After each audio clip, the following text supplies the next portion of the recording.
Salut à tous! En tant que personnes préparées, nous constatons au quotidien ce que certains appellent déjà un effondrement économique.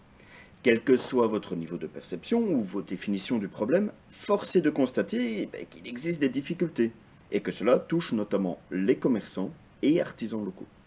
Dans cette vidéo, je ne veux pas être uniquement militant, mais avant tout rationnel. Dans un monde qui sera de plus en plus contraint en énergie, la solution c'est le local. Dans un monde où l'offre de services étatiques sera de plus en plus contrainte financièrement, la solution, c'est là aussi le local. Et quand une sale aventure vous arrive sur le coin de la tronche, là encore, c'est vos voisins, ceux qui partagent le même espace géographique, qui seront les premiers à vous aider. Si je m'embourbe, mon véhicule, c'est pas un citadin d'une grande ville qui va m'aider, c'est l'agriculteur du village. Si mon toit se fait souffler lors d'une tempête, c'est un couvreur de la région qui saura se déplacer en plein milieu de la nuit. Bref, en tant que personne préparée, nous avons tout intérêt à supporter cette économie locale. Alors, je ne suis pas exemplaire, loin de là.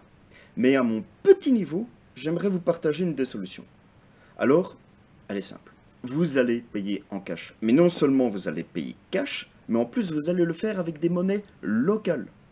Payer cash, c'est obligé à se rencontrer physiquement. Et celui qui a reçu votre billet, hormis s'il le glisse à la banque évidemment, lui aussi va rencontrer physiquement d'autres personnes pour échanger des biens et des services. Payer en électronique, c'est faire voyager bien plus loin les valeurs, avec en parallèle des multinationales qui vont se sucrer à chaque transaction. Il y a plein d'autres intérêts à favoriser l'argent liquide, mais ça, je vais laisser ça à d'autres qui ne manqueront pas de l'expliquer de façon plus complète que moi si ça n'a pas encore été fait. Et pourquoi de l'argent liquide avec des monnaies locales alors? Tout simplement pour réduire encore plus l'espace de diffusion des richesses. Je ne pourrais utiliser que les pylorins, c'est le nom d'une monnaie locale de ma région, que dans sa zone d'influence, qui est quand même beaucoup plus petite que la zone euro.